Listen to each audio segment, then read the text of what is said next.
Bonjour tout le monde, bonjour Maxime, grosse semaine avec les championnats du monde. Comment tu vas Maxime? Bah, ça va super. Écoute, on est, comme tu l'as dit, dans la semaine des championnats du monde. On a eu un très très beau chrono et encore une fois un back-to-back de Remco Evenepoel qui s'empare du titre sur le coup de la montre. Avant de parler de Remco, qu'est-ce que tu penses du parcours, de comment ça a été? Est-ce que tu t'attendais à ce que ce soit comme ça en tout cas? Ben, quand on regarde le profil, on n'attend pas à ce que ça soit si dur. Voilà, on connaît la Suisse, on sait que la montagne est très très dure là-bas. Et ben, ça n'a pas menti, j'ai envie de dire. Je m'attendais pas à ce que le parcours soit si dur. Et d'ailleurs, tu en as parlé juste avant la vidéo, les purs rouleurs se sont vraiment limite écrasés dans les bosses. Mais Donc, je pense que les plus forts se sont réussi à passer, mais ceux qui ont été un peu plus faibles ou qui sont partis un peu en sur-régime, ça a été directement le coup de massue. Parce que, ouais. comme tu le dis, normalement en Suisse c'est vraiment de la montagne, mais c'est des belles routes où normalement on peut essayer de prendre de l'aéro. Ici on a vu que même dans la côte, bah, la plupart de montaient en danseuse ou montaient comme si c'était un vélo de type classique, enfin type roulé en course en ligne, alors que normalement il y en a plus, normalement ils sont en train de monter en position aéro. Moi j'étais quand même surpris de ça et même Remco Evenepoel qui gagne normalement est tout le temps le plus optimisé la position, là il n'était pas du tout. Donc des coureurs comme Bissegger, Sheffield Ouais, se ouais. sont vraiment écrasés sur ce chrono quoi. Oui, un qui me marque aussi, c'est pas chez les pros, mais un pur rouleur qui s'est écrasé, c'est Alex Segert chez les espoirs. Là aussi, ça me marque c'est là qu'on réalise un peu Ouais ouais à c'est quel sûr. point la bosse était dure. Et c'est là qu'on voit aussi que Remco Evenepoel, sans capteur puissance, parce qu'au début de la course, il y a eu un problème technique, il a déraillé. Je pense qu'il s'est un peu mis la pression. On a vu une image où il retire un peu la caméra de la Ouais, TV. ouais, ouais. C'était un peu le stress. Il y a eu un moment où ils ont voulu échanger de vélo, mais finalement pas, ils l'ont pas fait. Bah, ils ont bien eu raison, mais sans capteur puissance, réussir un tel exploit, c'est quand même incroyable. Oui, avant, on n'aurait pas dit ça. Ça aurait été normal de rouler Ouais, aux sensations.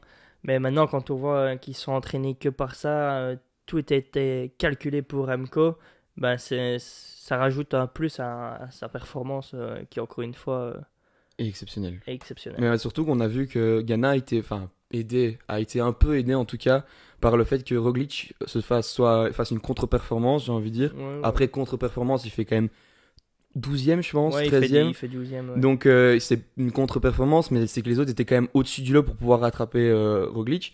Mais il a pu avoir les deux, trois derniers kilomètres, on va dire, une aide psychologique pour revenir dessus. Moi, j'étais même sûr qu'il allait pas revenir dessus, mais au final, il fait un sprint à la fin. Je sais pas où il va chercher sa force. Mais Ouais, mais exceptionnel. Ghana a vraiment misé beaucoup, si pas tout, sur ce chrono de la Ouais. montre, un peu à l'image de Tarling, qui lui vient prendre une quatrième place malheureuse. Et donc ça me semble logique que Ghana soit plus fort que Roglic. Maintenant, et surtout que Roglic, ben, il sort de la Vuelta. Est-ce qu'il a réellement préparé ça? Je pense qu'il est plus là pour les championnats du monde Pour aider route de la Pogacar semaine peut-être. prochaine. Oui, ouais. Ou pour jouer sa carte. Ouais, j'ai du mal à voir Roglic aider Pogacar, mais bon, tout est possible. Ouais. Et donc tu parlais de Tarling, tu penses que lui a fait une contre-performance alors? Contre-performance totale, je ne dirais pas, mais quand on vit ça sur sa fin de saison, quasi que ça sur sa fin de saison, après les classiques, on ne l'a vu que là au final, Ouais. ben c'est sûr que ça doit être très décevant. Maintenant, il tombe sur plus fort que lui, Affini est dans la forme de sa vie sur le chrono, j'ai envie de dire. Il est champion d'Europe là, il y a 2 semaines, ouais, il y a 2 semaines. Ouais. Ouais, je pense que voilà, il y avait Vine aussi, qui lui, c'est un peu le malheureux de ce contre-la-montre, qui pour moi, ouais, rivalisait sur le podium, il allait être dessus. Et est-ce que tu penses que les chutes à répétition de J-Vine, c'est un manque de chance à... Allez, on va dire, je sais qu'il y a la réponse, ça va être pas à 100%, mais est-ce que c'est vraiment un manque de chance quand même complet, ou c'est un peu lui qui cherche un peu le risque, enfin, qu'il a un peu du mal sur le vélo, et on sait qu'il est très fort, mais il tombe quand même souvent. Oui, c'est un coureur qui vient de Zwift, hein, ça il faut le rappeler aussi, donc c'est sûr ça doit peut-être pas être le plus à l'aise sur un vélo. Maintenant, je trouve qu'il a quand même vraiment, vraiment beaucoup de chutes à son actif, et à un moment donné, bah, on se doit se remettre en question. On a vu que Remco s'est vachement amélioré alors qu'il venait de rien. Je pense que lui n'est pas non plus clinche pour rouler sur un vélo de chrono comme ça dans les descentes et tout ça. Bah, je pense que ça doit théoriquement aller. C'est sûr que sur un championnat du monde de chrono, quand on sait que on est Ouais. dans les temps pour un podium, on a envie de pousser un petit peu plus. Il l'a dit, il a roulé plus vite dans ce virage-là sur la course en route que sur sa reconnaissance. Et c'est là qu'il a fait l'erreur. Donc c'est sûr qu'il a sûrement provoqué un peu ça. Maintenant, il y en a plein qui provoquent et qui ont la chance de passer. Ouais. Et donc, je pense qu'il traîne quand même un petit chat noir derrière lui sur cette saison. Ouais, je pense que même au niveau de la confiance, au fur et à mesure de tomber comme ça, on reste dans un cercle vicieux, Ouais. donc c'est un peu compliqué d'en sortir. Mais en tout cas, pour la troisième place, donc on a eu une bagarre pour la première place, parce que l'air de rien, il n'y a que 6 secondes à la fin. Ouais, Donc c'est Ghana pas- a fini très très fort. Et C'est c'est pas là qu'on exceptionnel, sent quoi. ce que tu as dit qu'il y avait Roglic, parce que Ghana reprend 13 secondes à Ouais. Remco sur, Plus sur de les 10 8 secondes, derniers c'est énorme hein, kilomètres. sur Ouais, si ouais. peu de temps, surtout Surtout à que ce c'était niveau-là. tout plat, quoi. Ouais, Donc, voilà. Donc déjà entre eux, il y a eu un gros match, mais aussi derrière pour la troisième place, ceux qui aiment vraiment bien le vélo, ils aiment bien voir aussi les places d'honneur comme ça. Bah moi personnellement, j'ai un peu vibré pour Raffini parce que Vine, on pensait qu'il allait exploser du coup ce temps-là, mais il y a eu aussi pendant la course de Raffini, Sheffield ça a craqué très vite, mais il y a eu aussi Tarling, il y a eu Kung qui est resté très longtemps aussi, ouais, ouais. mais qui a craqué à la fin. Donc c'était vraiment très beau à voir, je trouve, ce match. Et là, je pense, Tarling, pour revenir sur ce que tu as dit, c'est pas forcément une contre-performance parce que je pense lui aussi, il a un peu pété dans cette poste-là, sauf qu'il a su finir très fort. Et donc malheureusement, c'est pas ce qu'il attendait. Mais il est encore tellement jeune que j'espère le voir les épisodes années performer. Ouais, Tarling qui a mon âge. Ouais, c'est 20 ans. 20 ans, c'est fou. C'est assez fou. Et surtout qu'il roule en Belgique, donc je l'ai quand même assez côtoyé. Et là, il est en train de rivaliser avec les meilleurs du monde sur le chrono. Donc, Ouais, franchement, c'est assez fou, monstrueux. Ouais. Peut-être passer à la preview qui nous intéresse le plus, je pense. Cette seconde partie des championnats du monde, la course en ligne, Ouais. avec un parcours accidenté. Et encore une fois, sur papier, on se dit oui, la bosse, c'est la répétition qu'il va faire. Mais au final, je me dis que la bosse, elle va vraiment être plus dure que prévu. Ouais, on en parlait juste avant la vidéo que la bosse seulement, si elle était toute seule comme ça, je pense que c'est pas grand chose. Mais le fait de la faire autant de fois, de le Ouais, faire. et puis c'est pas une très longue bosse, mais c'est plusieurs parties casse-pattes. Ouais. Et donc c'est encore une fois. Et des pourcentages différents à chaque fois. Ouais. Et le problème, c'est aussi que c'est très long la course, c'est plus de 250 km. Donc là, ça va se jouer et il y a des grands noms qui sortent. Est-ce que ça va être peut-être. Tu penses, toi, en tout cas, que ça va être un duel entre Remco Evenepoel et Pogacar et les autres seront derrière? Ou est-ce que Pogacar va dominer ou il y aura quelqu'un d'autre derrière? C'est beaucoup trop compliqué à dire. Moi, je vois quand même Pogacar dominer parce que je pense que Remco a une saison plus que complète. Et même s'il s'est amélioré dans son punch comme ça sur ce genre de parcours, c'est quand même Pogacar qui a point en plus, je vais dire. Ouais. Mais bon, on a vu Remco champion du monde en Australie, on ne l'attendait pas non plus, on disait ça. Mais bon, là, je pense que Pogacar, c'est l'objectif de sa fin de saison. Je le vois vraiment dominer. Il a une belle équipe autour de lui. Alors, est-ce que Roglic roulera pour lui? Voilà, mais je pense que la plus belle bagarre sera pour la 2 et la 3e place avec énormément de prétendants comme je vais mettre Remco dedans du coup, mais Remco, Hirschi, Alaphilippe, etc. Gaudu qui marche très fort aussi du côté Gaudu français. qui peut rivaliser, qui vient de gagner la 5e étape du Tour de Luxembourg, donc ouais, il est en... Et il est tu en forme. penses qu'un Mathieu Van Der Poel ne peut pas rivaliser avec Mais Remco c'est Evenepoel Mathieu et- Van Der Poel, c'est mon point d'interrogation. Parce que avant, j'aurais dit non, mais je le trouve vraiment sec. Je l'ai vu sur ce Tour du Luxembourg, où il a d'ailleurs fait 2e du général Ouais, c'est ça. en prenant la première étape. Je le trouve vraiment. Je pense qu'il a perdu un peu de poids. Je crois que ça se voit quand même. Et donc là, je me dis que, au final, pourquoi pas? Est-ce que ce serait pas lui qui viendrait un peu plus titiller Tadej Pogacar? Maintenant, il sera aussi un prétendant au podium, ça c'est sûr. Ce qui m'inquiète lui, c'est qu'il sait se préparer pour ses objectifs. Donc on sait qu'il va pas aller là de manière touriste en se disant je vais lâcher très vite. En plus, l'équipe, Elle est pour elle est lui. 100% pour lui. Mhm. Donc c'est plein d'indicateurs qui disent que attention, je vais arriver, je vais venir et il faudra pas me sous-estimer.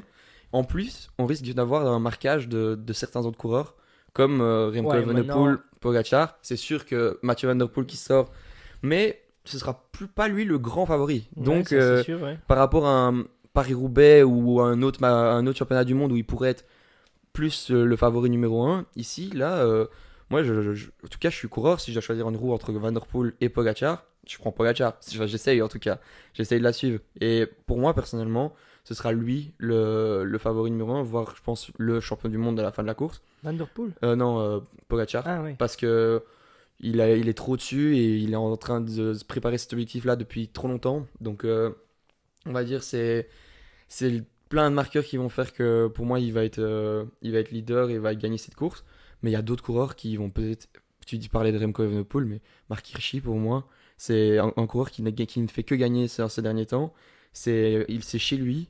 Il y a plein d'indicateurs qui font que aussi lui il va gagner, il va pouvoir faire podium. En Quand tout on cas. est chez lui, quand on est chez soi plutôt, Ouais. il y a toujours une petite pression en plus. Alors c'est sûr, il y a Remco, il y a VDP, il y a Pogacar, on peut se dire le podium, bah, c'est acté, mais pas du tout. Ouais. Il y a de très très beaux noms. L'équipe de France bah, est très très solide. Sivakov qui a fini en bombe la Vuelta, Gaudu aussi, Alaphilippe qui pour moi, bah, il se trompe jamais sur un championnat. On retrouve un peu des couleurs d'Alaphilippe. Il va faire troisième à Montréal. Moi, je ferai vraiment attention à Alaphilippe au même titre qu'Hirschi, pardon. Ouais. Tous deux futurs coureurs de la Tudor. Donc, Et qui ont l'air d'avoir un niveau plus ou moins semblable. On l'a Ouais. vu sur les dernières courses, ils sont souvent courus ensemble ou courus l'un contre l'autre. Donc c'est vraiment deux coureurs qui sont très en forme. Mais il y a aussi Ayuso qui a gagné Ouais. le chrono du Tour du Très, très bien, Luxembourg ouais. avec cette équipe d'Espagne qui est quand même assez solide. Équipe d'Espagne qui, ils ont pris tout le monde. Ouais. Londa, Bilbao qui était très très fort. C'est Adrien au aussi Canada. qui gagne Ouais, Roger Adria qui gagne à le Grand Prix Stadel. de Wallonie, Castrio, Ouais, donc, double franchement, vainqueur de la Volta. c'est aussi des coureurs qui sont quand même. Il n'y a aucun manche à balai dans cette équipe, tu vois. Ouais, c'est là qu'on peut voir aussi une course se dynamiter très très très Tôt. On voit une très belle sélection de l'Espagne, mais on parle beaucoup de Remco Evenepoel à la Belgique, mais il y a aussi Maxime Van Gils, Ouais, très fort. très belle sélection. Donc pourquoi pas voir aussi anticiper la Belgique. Oui, c'est sûr. Et puis en plus, essayer il y a de il y a des déstabiliser coureurs Pogacar. qui sont très forts, enfin, qui ont l'air très en forme aussi, avec les Tim Wellens et tout ça, qui seront des très bons équipiers, qui vont pouvoir peut-être pas anticiper seuls, mais quand il y aura un groupe qui pourra sortir, avoir un équipier devant, bah, il faudra le faire. Il y a d'autres coureurs aussi, comme Jevine, bah, on en parlait, il était très fort. Ouais, maintenant, Ouais, il est tombé, mais faut voir. est-ce qu'il y a eu des séquelles? Il a quand même su finir son chrono de manière assez forte. Parce qu'il tombe, mais il finit quand même pas loin Ouais, derrière il fait la ça troisième au place. final, Donc, enfin, il y a plein de coureurs. Jorgensen, Matthews. ouais, Matthews, dans Ouais, cette équipe c'est- avec Jevine, il y aura qui est deux en forme manières aussi, de. ouais, je pense qu'il y en a beaucoup qu'on coché la case des championnats du monde.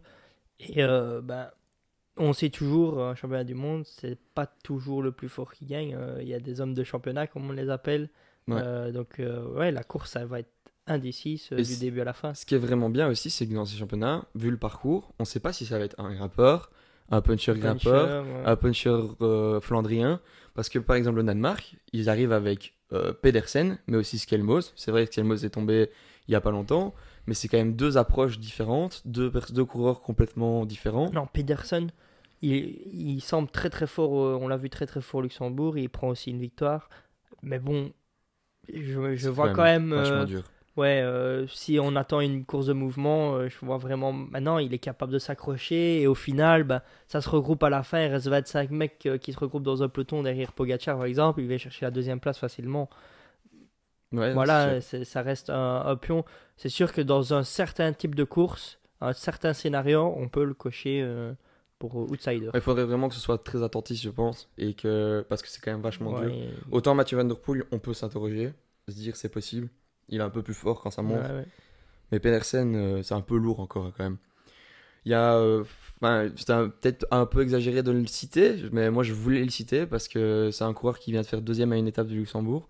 Quinn Simons, il est très fort sur les courses comme les Strade Bianche, où c'est très dur, où c'est des côtes aussi comme très courtes. Je le vois bien aller loin, maintenant peut-être pas faire une grosse performance, mais en tout cas il revient tout doucement et moi ça fait plaisir à voir.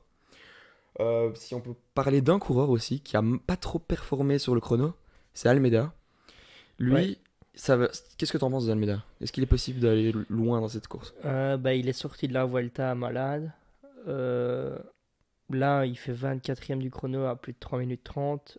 Ça reste un très très gros point d'interrogation. Maintenant, Ouais, c'est compliqué. À la base, je l'aurais mis dedans aussi. Maintenant, ouais, c'est compliqué C'est de difficile à juger. dire. Ouais. Moi, j'ai du mal Sur à ces le derniers voir temps, ouais. performer sur cette course. Il a l'air trop. Enfin, en méforme. Quand il est en forme, on le sait, Amela. Ouais. Donc, c'est compliqué. Mais peut-être une autre équipe nationale qui avec des beaux coureurs, c'est avec Pidcock, avec Adam Yates, Simon Yates. C'est des coureurs qui sont très forts, c'est la Grande-Bretagne. Qu'est-ce que tu en penses de la Grande-Bretagne? Eh ben, un peu au même titre que l'Espagne et que la Belgique, ils vont devoir lancer la course très tôt, anticiper. Et puis j'ai Pogacar et Van Der Poel. Je pense que il va falloir que ces équipes-là, Espagne, Belgique, je vais citer l'Autriche aussi, avec Félix Gall, ils doivent laisser d'abord la première partie de course sur les épaules des Pays-Bas et de la Slovénie, et puis anticiper, tout simplement. Donc, pour toi, la Belgique doit anticiper. Ouais. Pour Donc- moi, la Belgique ne doit pas prendre la course en main, tout simplement. Et tu ferais comment alors? T'as une tactique en tête? Je pense qu'on a peut-être Stuyven qui sera là, je pense, comme rôle pour aider Remco sur la première partie de course, mais pourquoi pas le voir essayer d'aller dans un bon groupe d'échappée matinale, d'avoir un groupe de contre avec Trouver des alliés en tout cas. Wellens qui sortent avec un bon petit groupe d'alliés à, je sais pas, 180 km de l'arrivée. Et après, une course Van Gils, Remco. Non, t'as raison.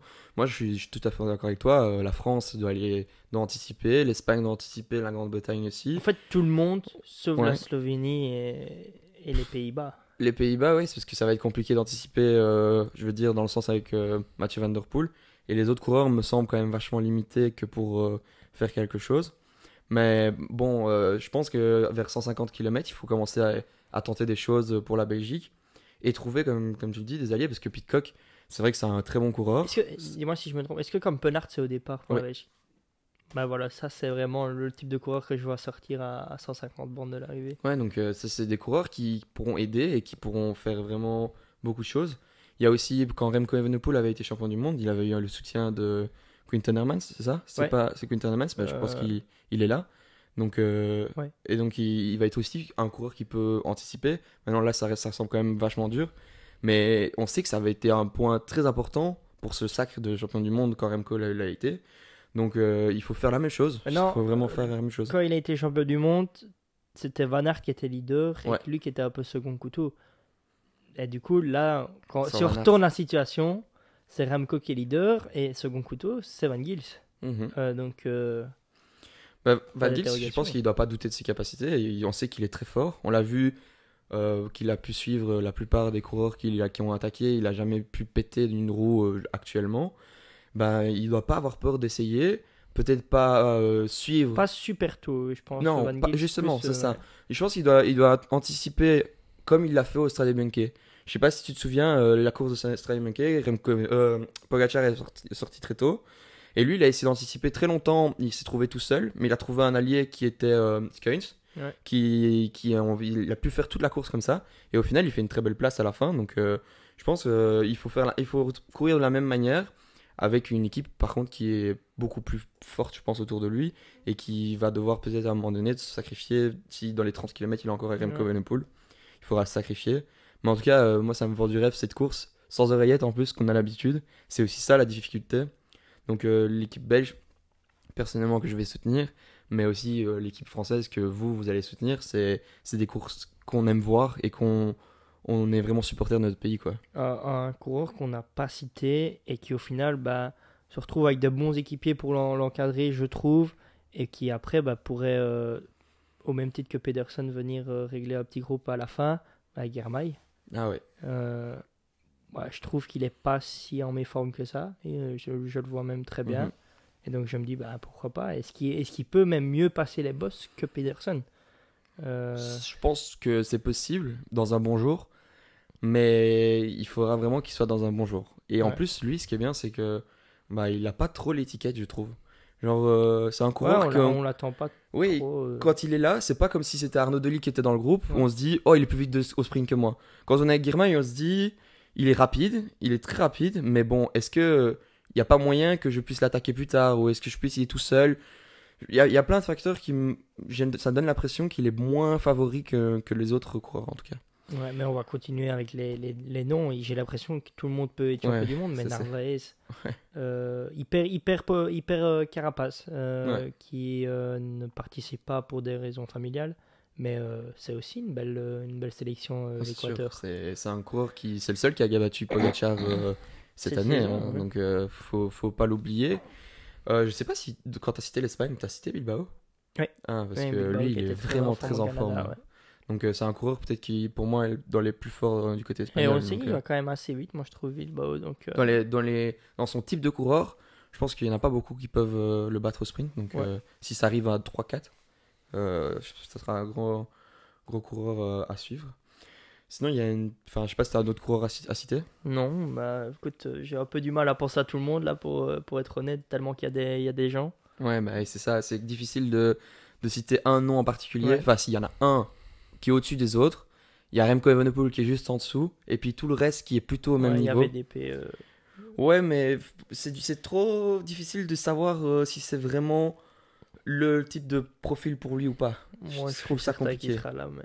Oui, je pense qu'il sera là, et en tout cas jusqu'à presque la fin, mais quand il restera que 5-6 coureurs, je sais pas s'il sera là. Oui, bah c'est difficile de penser à tout le monde. Dites-nous en commentaire qui est votre favori.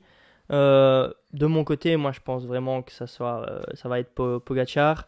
Et maintenant, je sais que les Belges vont avoir cœur à bien rouler. Je pense que c'est la dernière de Sven Van Torenhout à la tête de l'équipe nationale.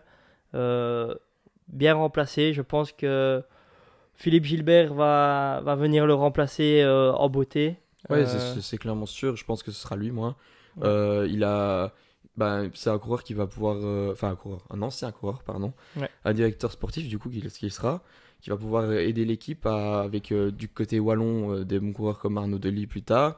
Mais aussi du côté flamand, il sait il est bien aimé de chaque Et côté. il a été coéquipier de Remco Evenepoel. On a En vu plus. Remco se sacrifier pour lui à Harrogate.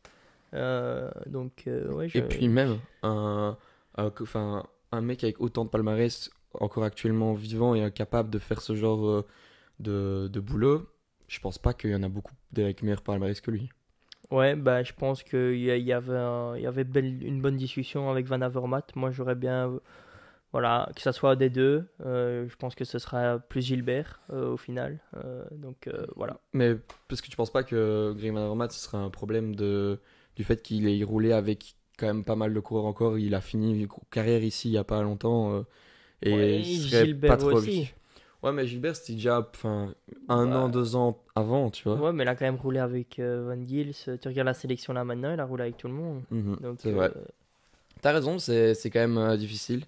Mais en tout cas, Gilbert sera le sélectionneur, j'en suis certain. Et je pense que ça va être quelque chose qu'on va devoir scruter avec détail parce que j'ai peur quand même que sa carrière de coureur soit un peu tenue de ce poste qu'il va prendre et que ça va être une zone noire si ça va pas aller ou si ça va aller en tout cas. ouais, bah, l'avenir nous le dira. Ouais, on se réjouit de voir ça. N'hésitez pas à partager votre avis en commentaire. Je pense on a cité pas mal de coureurs. Ouais, Dites-nous si on en a oublié un. Et à la prochaine. à la prochaine. Salut.